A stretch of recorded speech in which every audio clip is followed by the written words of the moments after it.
We would like to introduce our first speaker this morning. KPSI was billing her as Miss Roddenberry, even though we all know that's true, but we also know her as Nurse Chapel and Lwaxana Troi. Here is Majel Barrett.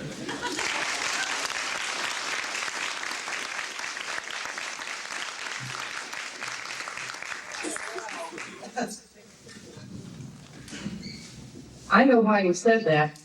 I heard it all last night.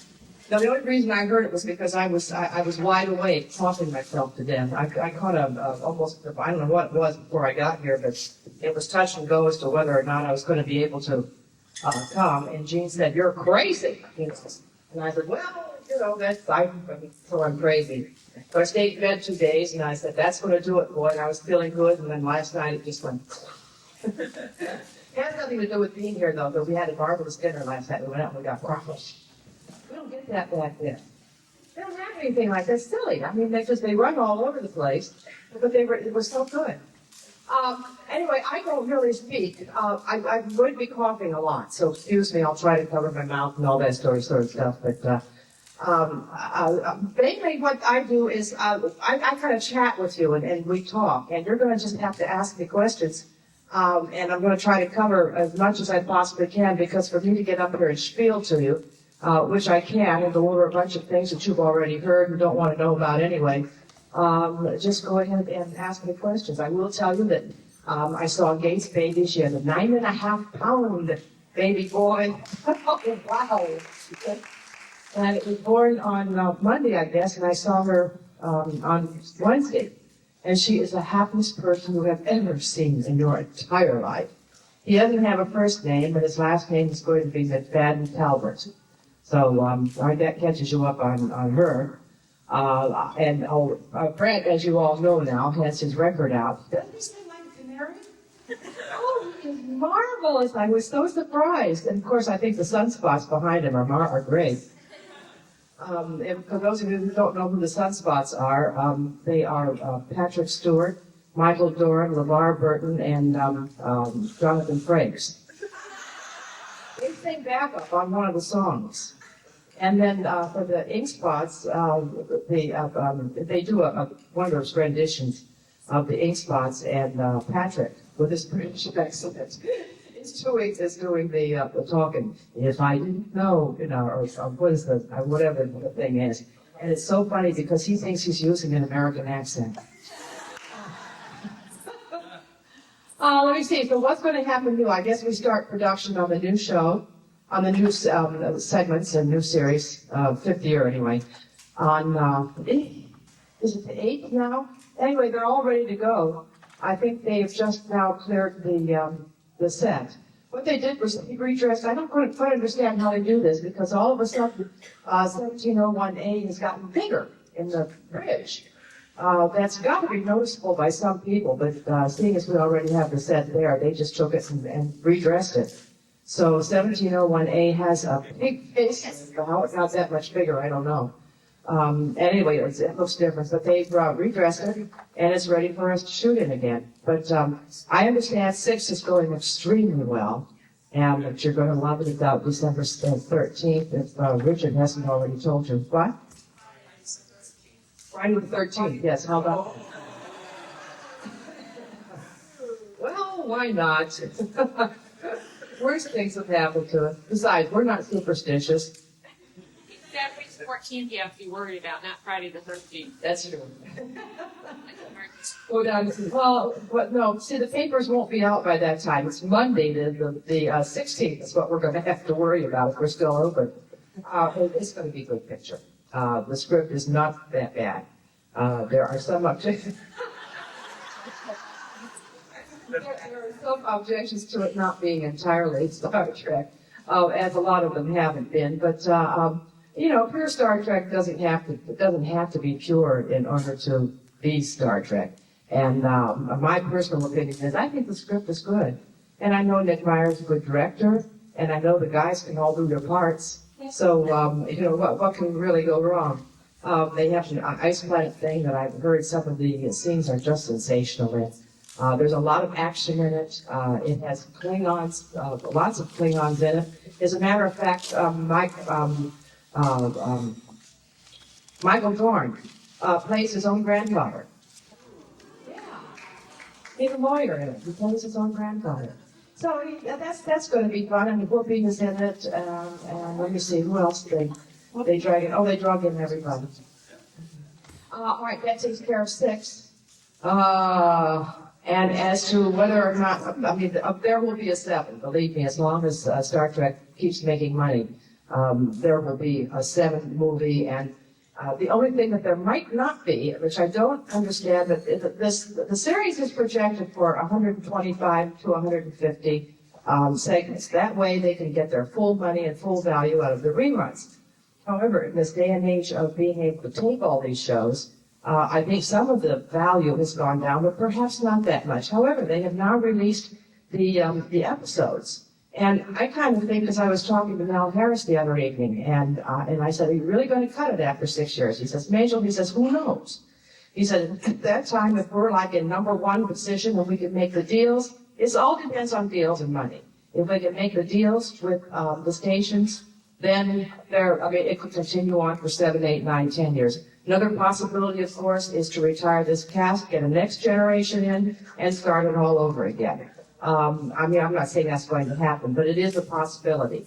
One of the main reasons that they didn't go year 7, 8, 9, and 10 is because of the salaries. Salaries go up so high, and the cast would become prohibitive. But there would be nothing against negotiating some of the cast who wanted to stay. A lot of them will be ready to move on by that time anyway. But negotiating with some of the cast who want to stay, and then filling in the other parts. So there are all sorts of possibilities, but the way the formula is set up now, we'll get this year and next year, and that'll be about it. As far as Lwaxana is concerned, whom I'm very madly in love with, of course, you've probably heard rumblings of there could possibly be a half-hour comedy with Lwaxana called Lwaxana in the 24th Century. But so far, it would be on the new Sci-Fi channel that's coming up. But if it works out beautiful and great, the way it's happened so far is we have a beautiful presentation that's good, and it's workable, and it's different. Paramount turned it down. But no, that's all right. They were afraid. They thought a long, long time before they turned it down. But they were afraid. They said they didn't want a spin-off of something like that. And I said, it's not a spin-off. It works independently of itself. Well, Mel just didn't see it that way. But he said he questioned the idea of whether a character from a serious show could spin off into a comedy. And he kept on using the word spin-off. I realized I wasn't getting through. So at any rate, since they have a movie coming out and a successful TV series, they felt it wasn't wise to go ahead and push the whole thing.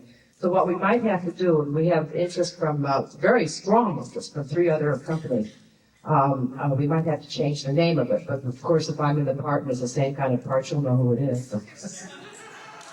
So anyway, that's where that stands. And hopefully this next year, what we have been told, or what I was told anyway, was they might, instead of just giving me a part, one show, which is basically written for me, to spread it out over 3 or 4 or 5 episodes into smaller segments, like maybe having a poker game or something like that. And I thought, gee, that would be fun. I get to work more often. Then I was thinking, like, geez, I kind of like this idea of having something written for me. So we don't know where that stands. There is another one called Q and Law. There's a book by Peter David, which is being passed around right now. And I got the manuscript of it from Peter and read it. And it has to do with when Q meets Lwaxana. And it is just marvelous. It is hysterical. It really is. It has all the ingredients of great things. It could be a very funny episode. Now, whether or not, in fact, it's going to be published in October, is going to have anything to do with it. Rick assured me, or said, he says, no, that doesn't make any difference. Well, one day he says it doesn't, the next day he says it does. So I don't know whether it's going to make it, but by all means, if you want to see what happens, and it's pretty true to the character of Star Trek.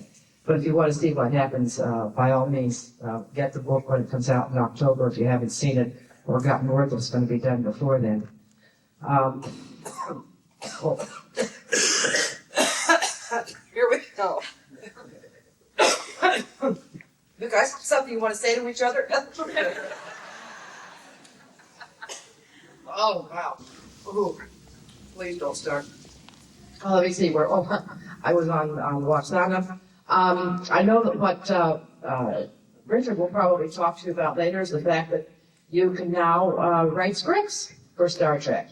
Your chances of getting it published or getting it done are slim and none.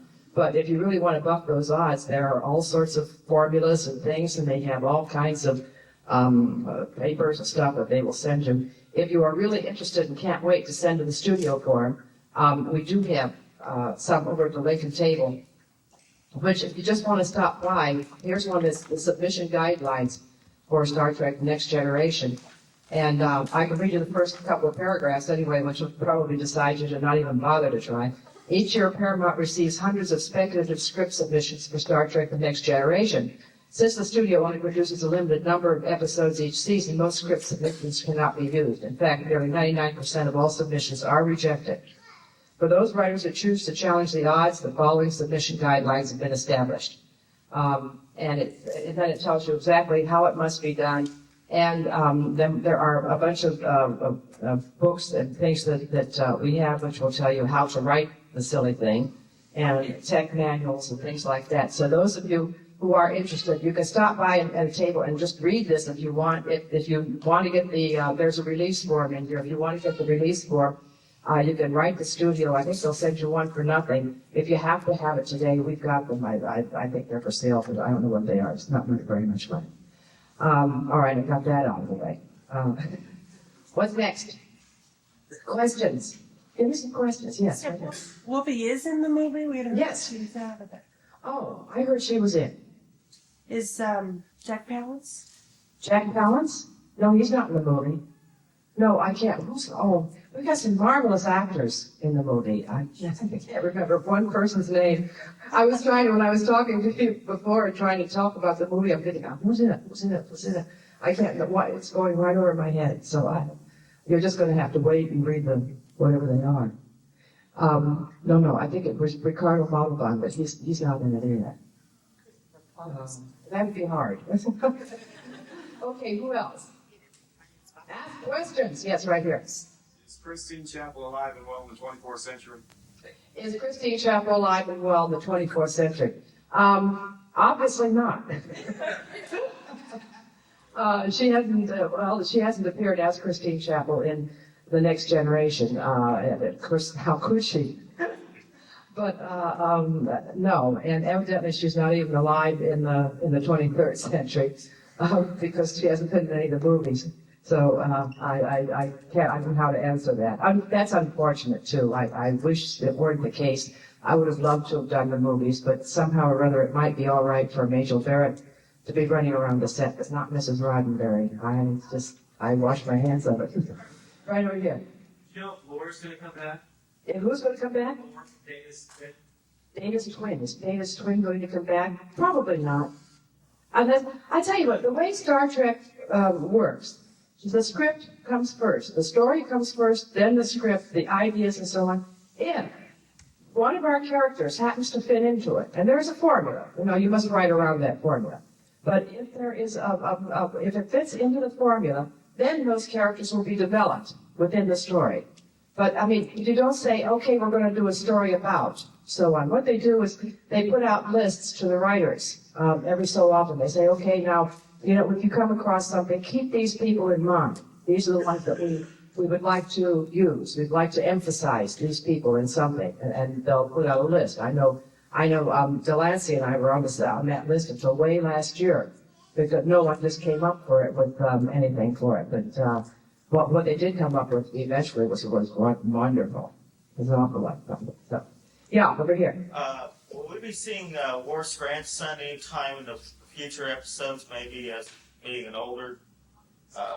Probably not, unless it fits into the script.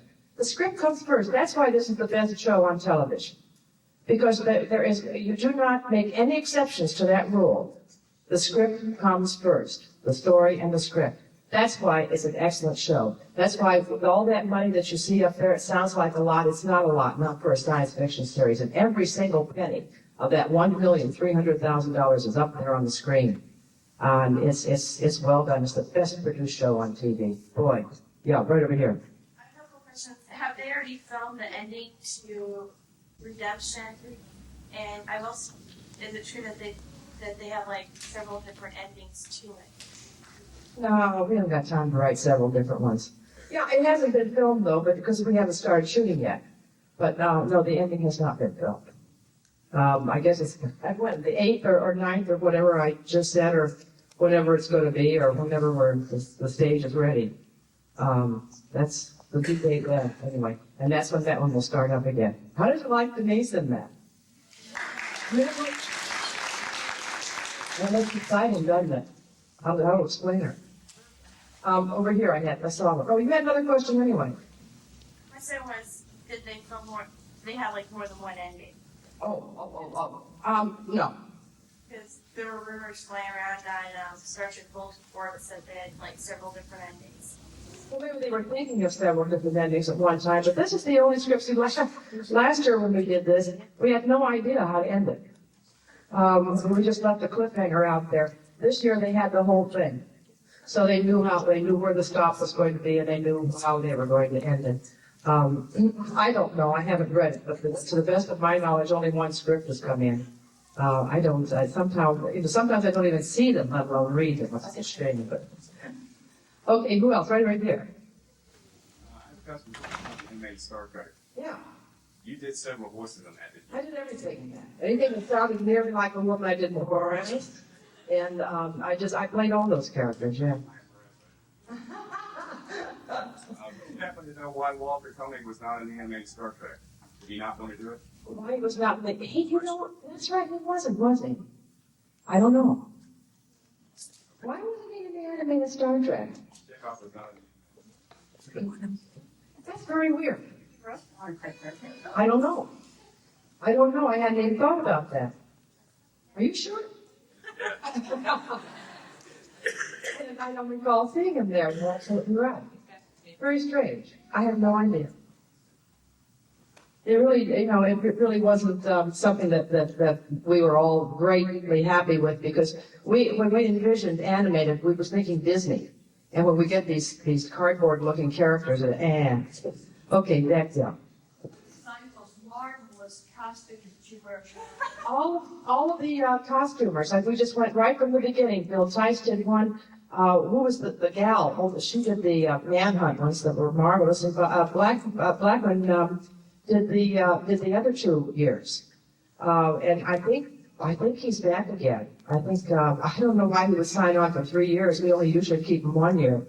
Again, it's just awful. I mean, every single week they have all those huge, immense costume things to do. They designed the costumes that you wore as Lwaxana Troi. Yes. They're marvelous. Aren't they? Did you get to keep them? Well, so technically, no. However, they do look better in my closet than they do hanging in wardrobe, so I take it home.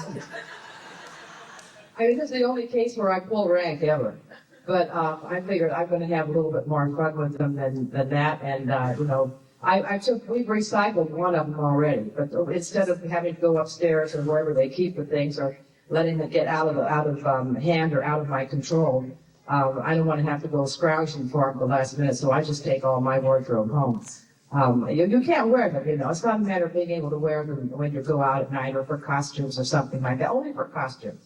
I would wear one on Halloween, for example, or something like that, but they're not made to be worn on everyday type things, besides which nobody walks around with a 40-foot train behind it.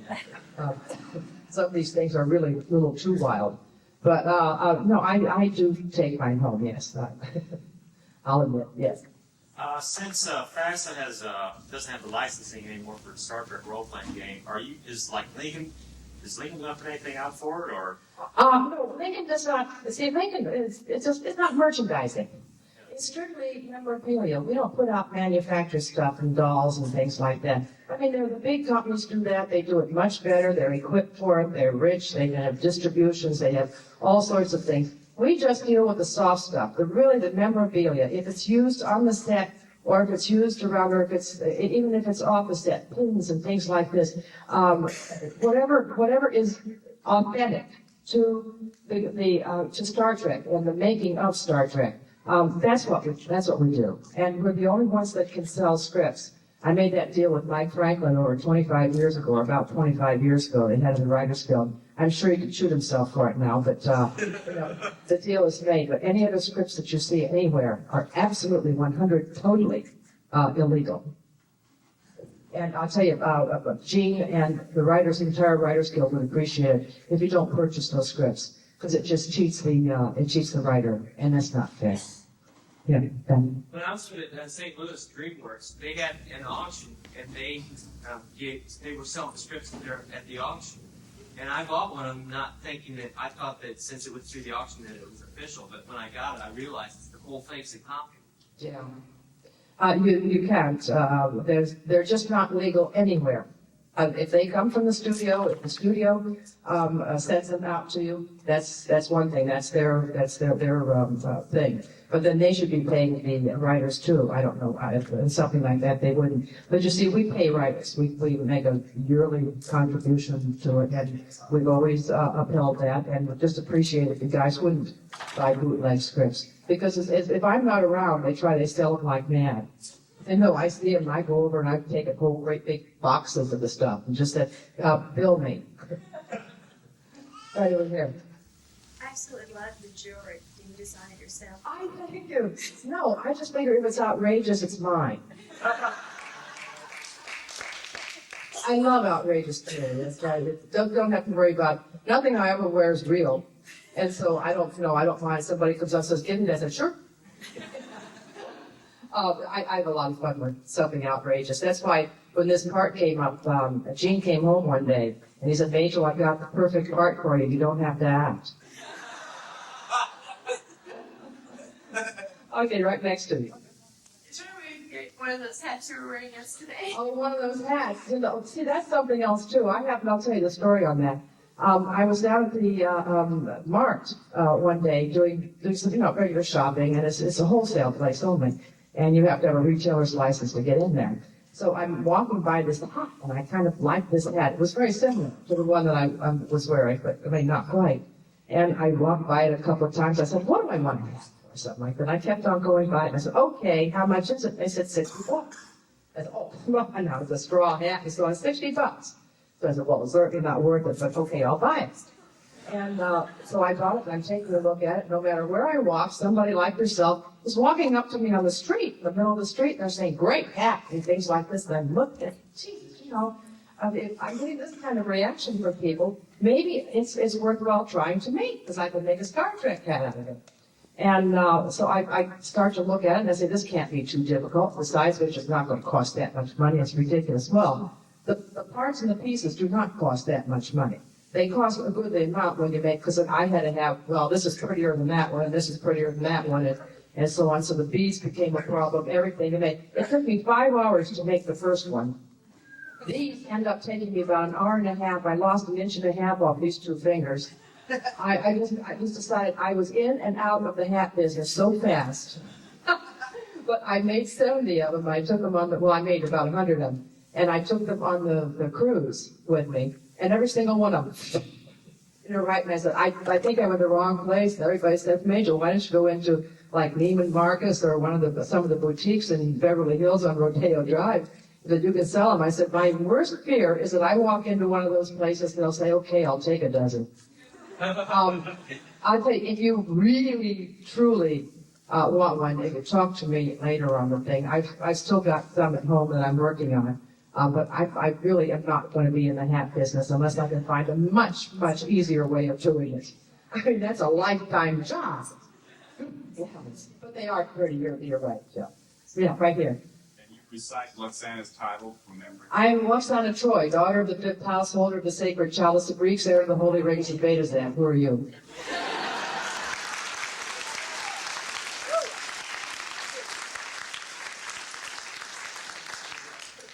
Okay. There's what? There was one episode Deanna replied something about that. Did you?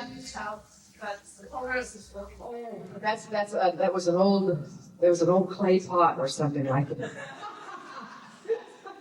I said, well, it's all right. Okay, over here.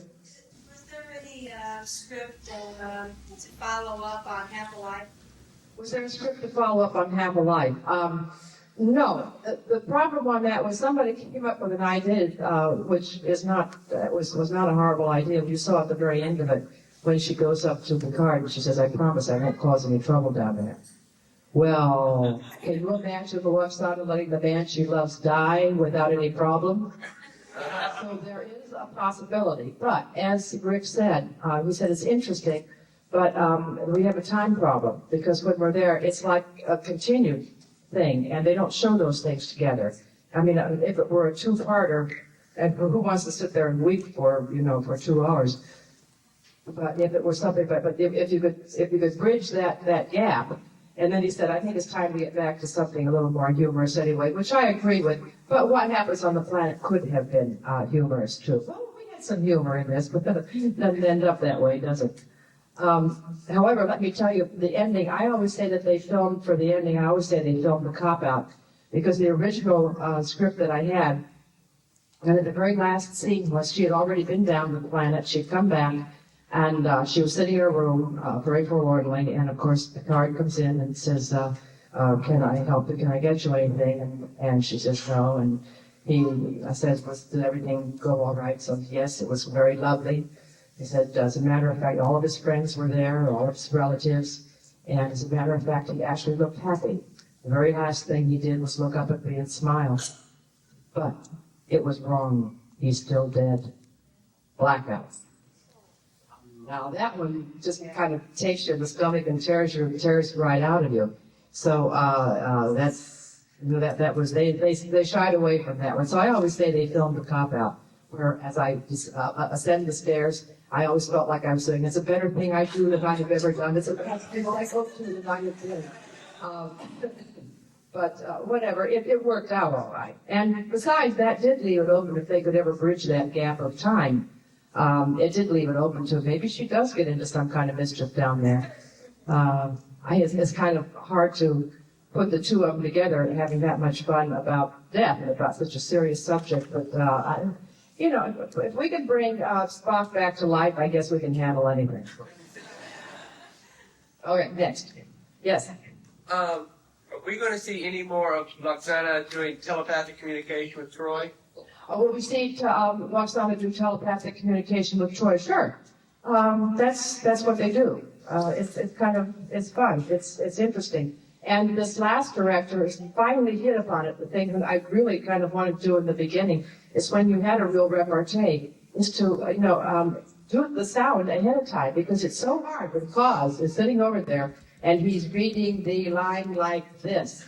And the next line he says is so, and here you are, you're trying to do serious acting with this. And finally, you're making all sorts of stupid gestures. You're not just doing the talking. So, but if you can hear yourself talking, then you can react to it. Or you can hear the other person without seeing the lips move. Then it's possible to do it. But boy, I gotta tell you, the other way is awfully difficult.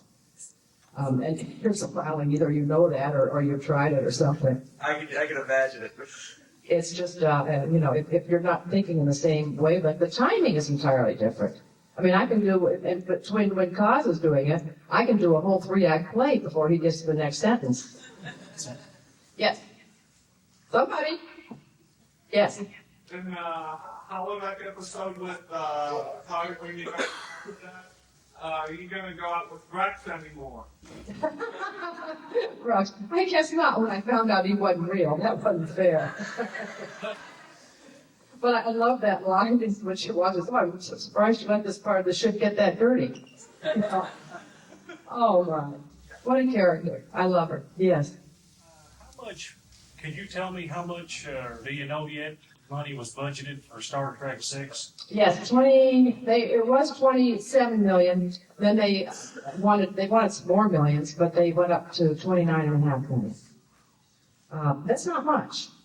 But we just have to think that it almost didn't get made because of money. I would say that out of the 29 million, I don't think you've got 20, or you haven't got 20 million. You're going to have less than that. Let me do the breakdown for you, the way this thing originally was before Bill and Leonard decided they would take a piece of the action rather than, or the points, up front, or back end money rather than,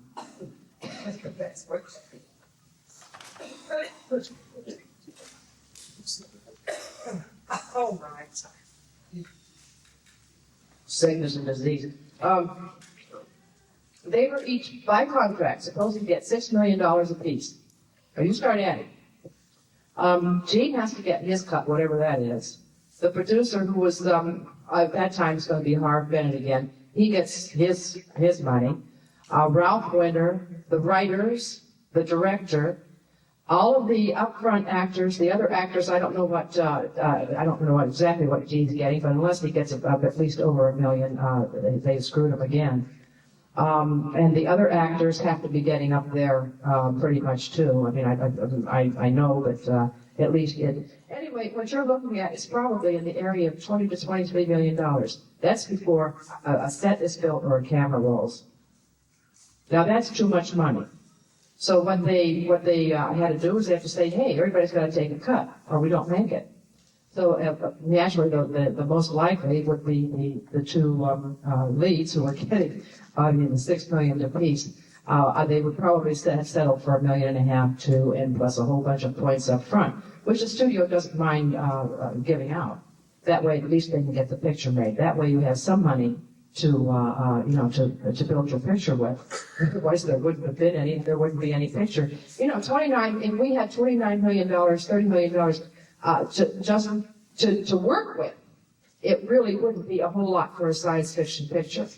And obviously, we don't even have that. I still think we're probably about 10 million above the line. We have to be minimum. It would have to be more than that.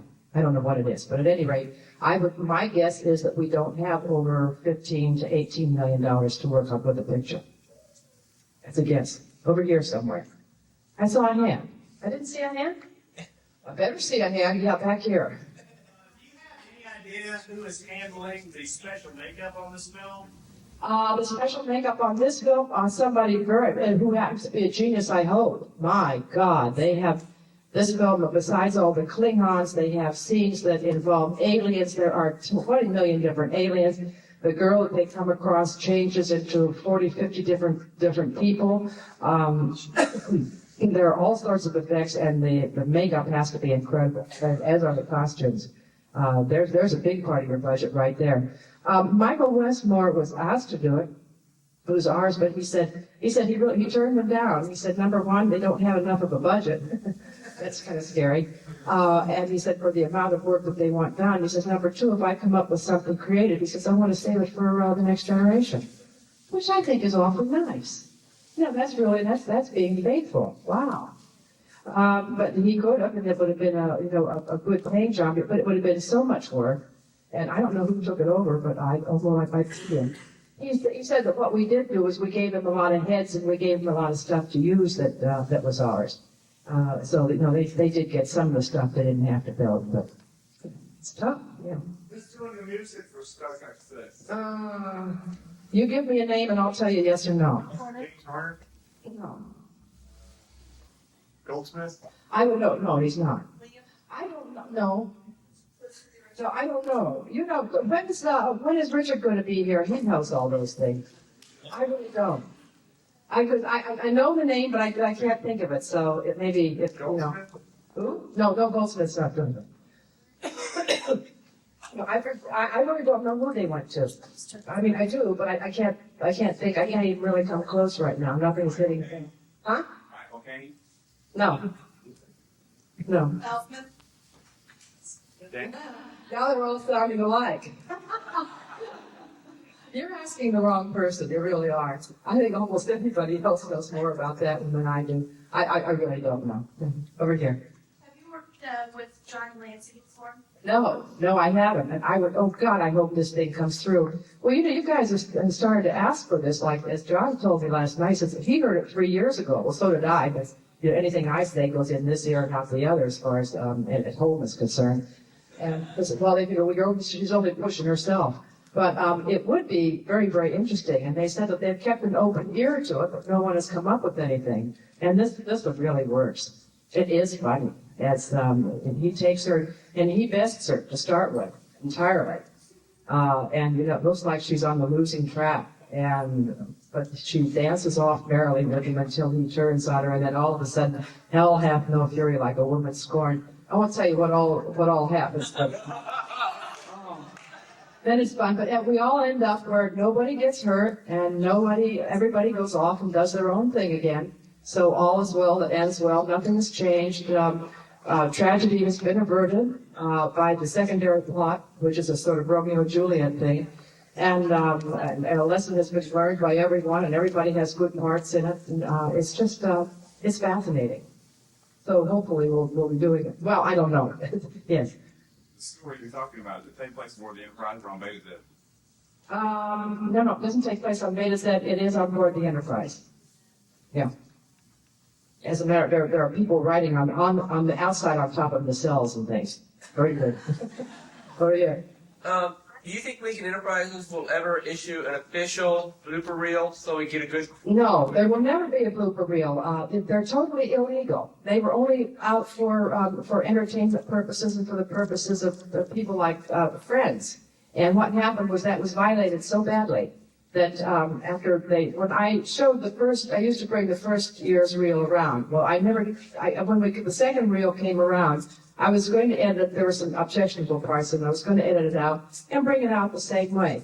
Well, I had told everyone, I said, please, no cameras, no nothing around, do not, do not photograph this thing, do not try to take it and turn it into a profitable type thing. I said, because the only loser is going to be you people.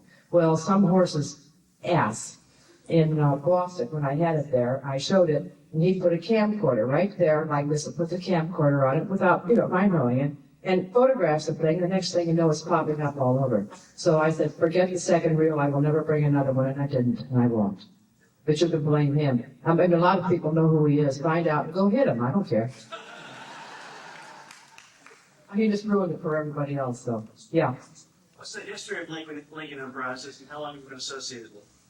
Since the beginning, Lincoln Enterprises was, well, first of all, it was a corporation of Gene's. And then when we kind of went into it, Gene said, all these people who are writing for something, the studio really started to stop sending out free pictures. It stopped. He said, these people are interested in Star Trek, and there were an awful lot of them, and we were getting mail right from the beginning. But Desilu, deciding that they had a failed series on their hands right from the beginning, said, you've got $10,000 after that, you don't get any more. Well, I mean, that we ran out of in the first month or two. So at that point, Gene said, with all these things, they wanted the writer's guide, and they wanted pictures, they wanted everything in the world. And he said, maybe if they want it, they're willing to pay for it. So Lincoln was set up, that was it. It was no other reason than to service the fans. And there's the people who wrote in, too. No list has ever been solicited, as far as Lincoln is concerned, ever, to this day. And it kind of grew from one thing to the other. Well, maybe this, and we used to send out little pieces of film, individual pieces of outtakes that we had, and then I talked the studio out of, well, it's a little bit of Star Trek, and you people were so insistent upon getting something and having a piece of it. Why not? It's just stuff that's lying around. So we put out a little catalog then, just a few sheets of paper. And we formed a fan club, and then we organized the letter writing campaigns, and that's the one thing kind of generated another. That's where Lincoln came from, and that's where it's always stayed. I became involved with it right from the beginning, and I've been there ever since. As I said, we're very, very low-key. We do not merchandise, but we're there basically only to serve, really, and just give you pieces of the show. I've not merchandised anything yet. That's not to say that maybe I won't in the future. I don't know. I have no desire to do so now. Thank God I don't need the money, so it's a comfortable position to be in. But yet, I don't want to forget the people out here who have been so good to us. We took it over instead of incorporating it again. Over here. your husband and you, how you oversee all of Star Trek? Oh, my husband and I do not oversee Star Trek. I have nothing to do with it. I really don't. A lot of people say, well, you must have some input. I have absolutely no input. You see, the thing I usually start out my talks with is that these opinions that I'm giving you have no relationship at all to anything that Gene thinks. I mean, we seldom agree on anything, basically, as far as principles and ideas and some big things, yeah. But the little things and the Star Trek stuff, I have no connection with that. Most of my information that I get comes from the studio, other people in the studio. If I had to rely on him for anything, as far as Star Trek, because we don't talk about Star Trek at home. It's just a forbidden subject. The kid was brought up without, he didn't even know anything about Star Trek until people at school started to tell him about it. It's just, I don't have any input. He oversees everything. All of the scripts go through him. All of the ideas go through him. He makes notes and memos of it. He's the guru. And he used to rewrite all this stuff. He doesn't do that anymore. I mean, thank God. We just have a good enough staff right now, and Rick Berman, who I think is marvelous, and he's brought a thing to the show that I kind of felt at the beginning, and obviously this is my own personal opinion, that things were kind of getting a little pappy. And I thought that Rick was the one that was bringing some of the action things. As you see, I like blood and gore. I like Night of the Living Dead, all that kind of stuff. And Silence of the Lambs was marvelous as long as the cannibalism was hanging in there. So you know what area I am. Gene can't stand that. He sees a piece of blood on the screen and he turns around and runs, or he pushes the button right away. So we don't even watch television together. But I kind of thought that Rick brought a lot of the action type of things back in it. So it's a perfect combination of the two of them working together. And I think it's I think it's just going to stay that way. But does that answer your question as to where the reins are? They still belong to Gene. He has not relinquished anything. So does he have approval? He will have final approval, but he will only argue up to a certain degree. He says, I've hired these people, and I have to let them do their jobs. Now that I can quote him to say. Sometimes he may not agree with everything, but it's not a serious enough, every little point is not a serious enough infringement to get terribly excited about and to pull the cord on anything. It's the same thing with the script. He fought the number 6 script for a long time too. On most of those points, he won. But he wasn't going to all of a sudden stop the production. I mean, you have to get an injunction, a court injunction things. Nobody wants to do those things. It's not precise, then it doesn't get made, then it doesn't get done, then there's a stoppage. And so it's just, there's so many complications in this kind of an endeavor. And when you think that we've made the studio over $2 billion, they're not going to question too many things that Gene does. At least they're going to listen. So we don't get studio interference or anything. Anything that happens always comes from within. And it's a family. It's a beautiful family. Yeah. We saw a little clip of the ceremony at Paramount Studios. Can you tell me about that? Well, the ceremony for the dedication of the building? Oh, that was beautiful. Yeah, that was absolutely lovely. They dedicated a building to Gene at the at this ceremony a couple of weeks ago, and it's now called the Gene Roddenberry Building. But you got to figure and say, gee, after $2 billion generating that much money, how much money that is? My Lord! It's like Gene said. That I've always wondered. I figured I've made too much money for this endeavor. He says, then again, I think Paramount's made too much money for this endeavor. So, right here. Sure. Are you writing anything right now? Do I write? I'm lucky I can sign my name to the bottom of a check. As far as my writing talents go, no, I don't write, not at all. Yeah. Majel, I've never heard you or seen you before, and I'd like to hear some anecdotes about Majel Troi. Anything you have to tell? Oh, I don't really have anecdotes or about. I mean, there's all sorts of things that have gone on, but I've repeated them so many times. The only thing I could. But in Majel Troi, the only thing that I can think of is people always ask me, I said, we're in that nude scene, they said, were you really naked? And, my answer was, no, I wasn't. I had on a bodysuit, but Marina's an animal. I kind of thought she was going to sell tickets for a while. But she's such a great gal, and we have a good time together. She gets a lot of barbs back at me too, so it's all right. It's a quid pro quo. Yeah. Is anyone tossing an idea around to have Lwaxana and Vosh meet? No, I've heard that before too. But Vosh and Lwaxana, they wouldn't. If a script comes in where Vosh and Lwaxana could meet, then it would happen. But only if the script comes in. Always remember that. You think the script comes first in Star Trek. Always. The people are secondary. They will take the script. You've got to have the idea first. Yeah. In not Troi, the scene where Picard has to pull Lwaxana back from what was that like for you? Well, it's kind of strange because here he is. Picard is talking into a dead screen. I was there at that time, but he was not there when they were filming me. We had his voice on tape because he had to be somewhere else. But you see, that's something else about this group. Everybody else, when your close-up is over, everybody takes off, or when your close-up is being done, everybody takes off for somewhere else, and your reader, your script supervisor, is the one who reads the lines to you.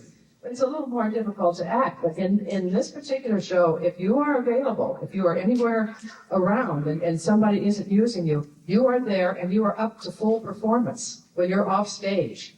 And that helps the other actors so much. And that has been a rule for 4 years now. And believe me, it will continue. It's a great way to work.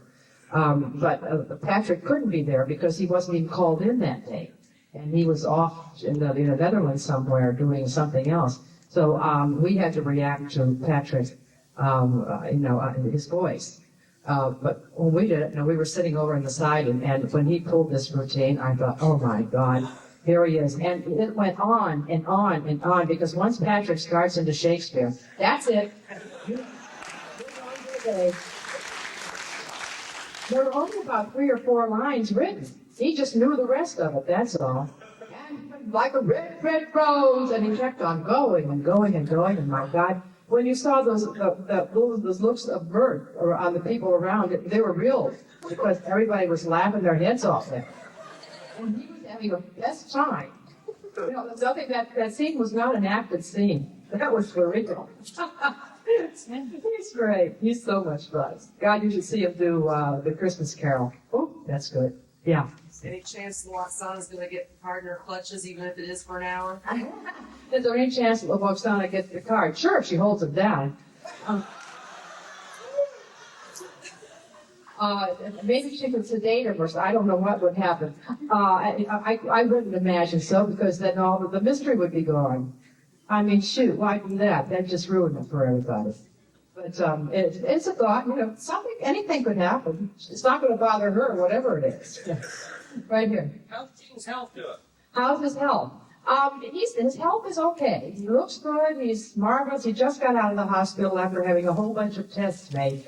They thought he had something that he evidently does not have. And he's been tested for everything in this whole wide world. He still has a defect on the right side, they think. He's had a whole bunch of a series of very small, tiny strokes that are showing up as little white marks in this brain thing that the test that they made. And what they did spinal tap and drained off some of the fluid. They put a shunt in and drained off some of the fluid to find out if perhaps that was it. And his walking still wasn't that much better. So apparently, what he has to do is it's going to be a bunch of therapy. He's never going to get up and walk off like you and I guess, but he can get better with the use of therapy.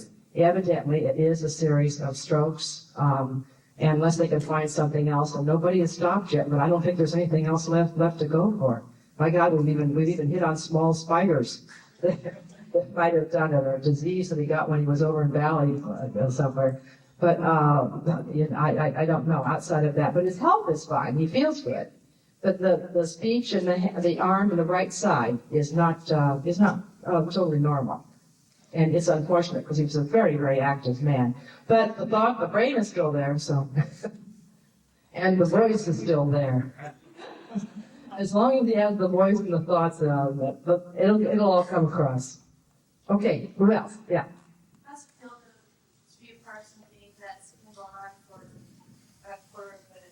It feels like a miracle. I can't, I was the only thing that kind of gets me once in a while is somebody once asked me a question. I said, how does it feel to be part of a living legend? Or how does it feel to be a living legend? I thought, well, that's not exactly what I wanted to hear today. But it's strange. When we started this job 25 years ago, I started it 27 years ago. But with a cage and everything going on. But when we started it, it was a job, that's all. And not only that, but it was an unsuccessful job. We were a flop. A show that only goes 3 years is a flop show. And we knew that the end was coming when they gave us this time slot that they gave us the final year. See, Gene was very enthused for the third year. We took 8 scripts, I guess it was, 8 stories, and went down to Palm Springs, and he was going to work on them. And all of a sudden he gets a telephone call, and it's from the head honcho at NBC, who says, Gene, baby. Well, now that's the kiss of death. You know something terrible is coming when you get the Gene baby. He says, I've got a brand new spot for you. He said, we're going to change you into a great time slot. We're going to put you in Friday at 10 p.m. Well, that for us was the kiss of death. That's slightly better than 2 a.m. Sunday morning. The only person who's going to be up and watching at that hour is going to be Aunt Maud in Iowa, and she's not going to watch it if we produce it live in her living room. So, we were at a real standstill, and we said, hey, this is the end of it. And he said, we've got a show that we're going to put in called Laugh In. I think it was Monday nights at 8 o'clock. And that was going to be perfect for us. But naturally that didn't happen, but we knew at that time that it was the end. So Gene really didn't do that much more about it, and I think you probably have seen the quality of the third year shows was not up to par. But these are the things that happen the way they happen. What are you doing?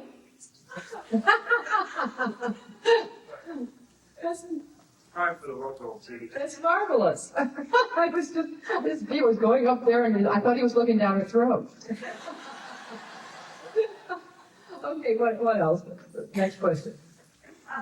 Did you ever keep any of the stuff from the original series? Did I keep any of the stuff from the original series? I have a habit of stealing costumes. I kept my uniform. I just took the first one that I ever have. It's just in storage. That's all. But I kept it. I wouldn't bring it out now because I wouldn't fit into it at all. So it's tough. 25 years later. But as I said, it's more like 27 when we go back. We started in 1964. Wow, it's a long time, yeah. Like how Gene Autry and so many other major stars have their own museums of the series. I'll tell you, as far as the museum and memorabilia are concerned, the Smithsonian is doing a whole year this year. We've got the Enterprise in the Smithsonian.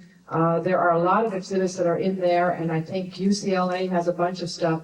Rather than have just a museum on this, I don't know, one day it could happen, but I would rather doubt it. It's still going to be something. It is a television show, although the television has an academy. But I just think that there are going to be enough exhibits all over the United States to warrant not building a permanent memorial. Yeah. I think it would be interesting if you had some sort of a hotel that's set up that looks exactly like a ship, and the rooms look like a ship. There's museums. There you go, build it. Sometimes you throw a lot of people through that. Well, I don't know about a lot of people. It would be quite a novelty, though. For a while, it would be quite a novelty. Got a lot of wasted space, Wait till you try to get into 10 forward. Over here. Hey, going to the same theme, have you ever given anything to the Smithsonian? Has Gene given anything? Yes. Oh, yeah. And as a matter of fact, this year they've come again, and they said, would you go down to the basement and dig out some things that they're going to have a year-long exhibit, which will be a whole section of the Smithsonian, which will be dedicated to the 25th anniversary of Star Trek. They're really building this up to be something huge and immense. It's marvelous. Very exciting, yeah. Did they ever catch the guy that stole all the costumes? Yes. They caught the guy that stole the costumes. He got 3 years. Yeah. And they have another guy that was responsible for some of the receiving of and some other misdoings around, and since it was a first offense for him, he got a 3-year probation. Did they You know, get back this stuff? What? Did they get back? They got some. They got back some of it. Some of it's just gone. But yeah, they did give the one 3 years. It's not enough. But okay, over where? I saw a hand. I didn't see a hand. All right. Yeah. Gene and I went together for 7 years. We lived together for 1 year. We've been married for 21, almost 22. Long time. We have one son who's 17 years old.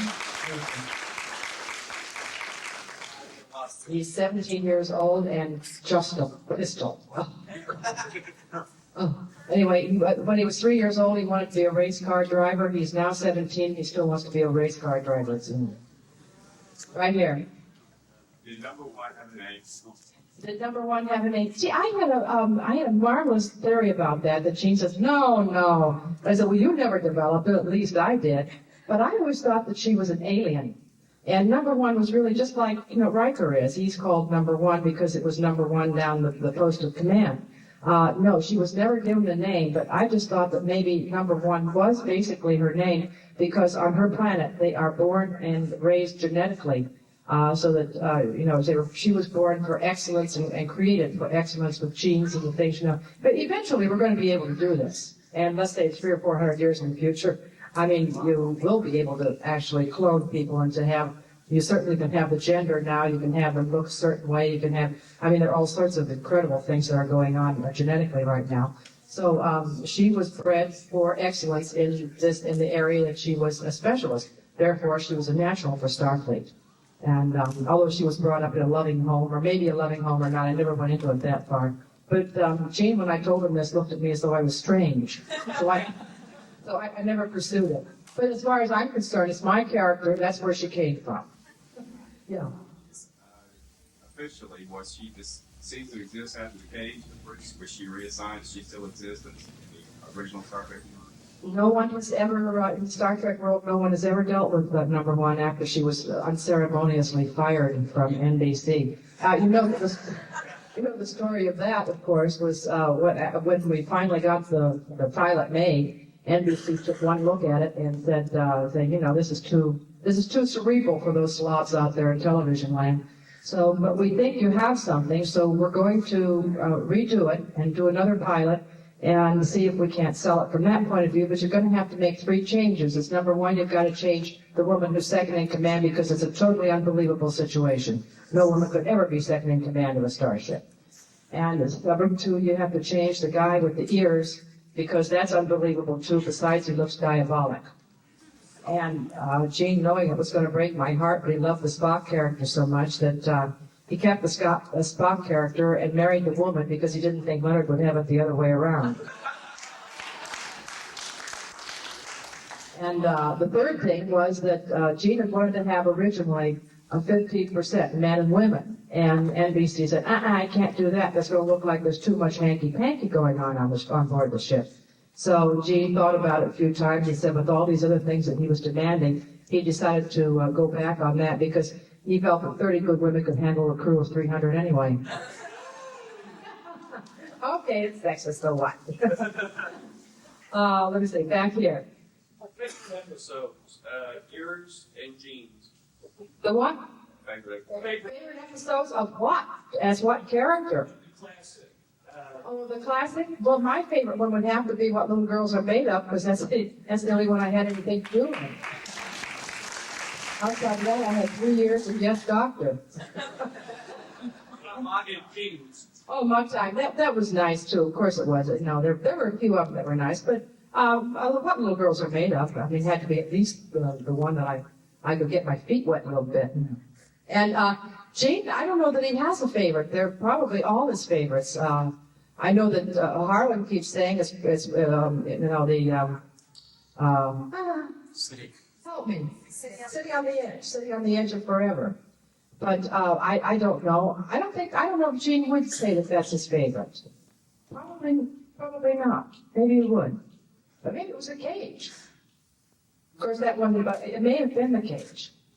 I never asked him. I really don't think he has a favorite.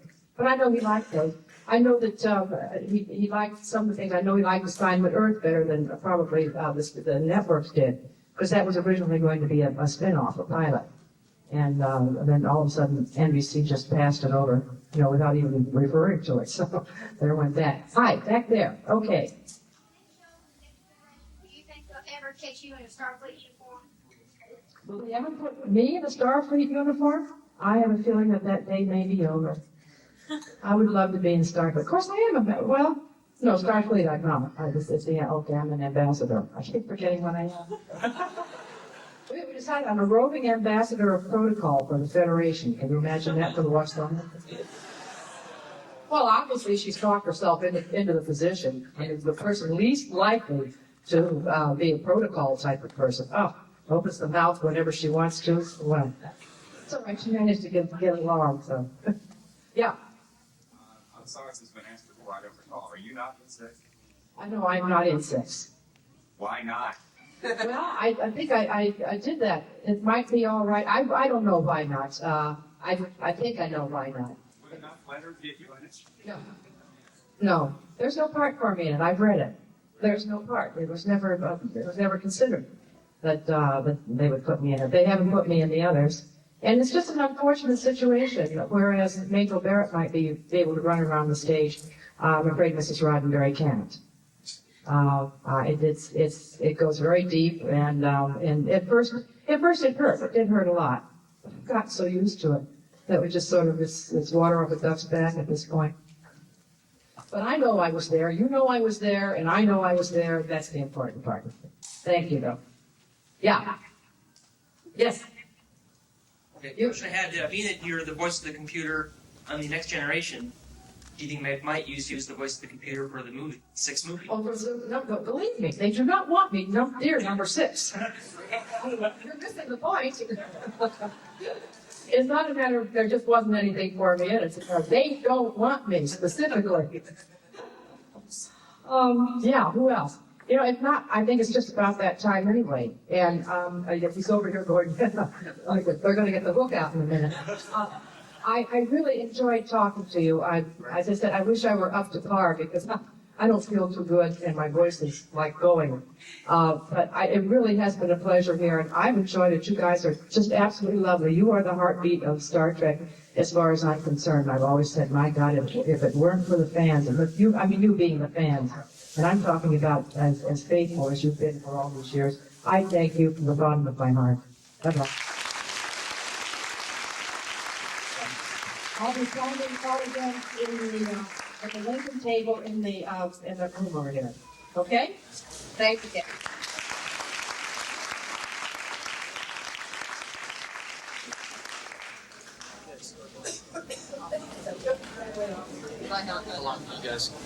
Well, we've got a couple of quick announcements. We'd like to thank everybody who was at the charity auction last night. We were able to raise $1,513 for St. Jude's Children's Hospital.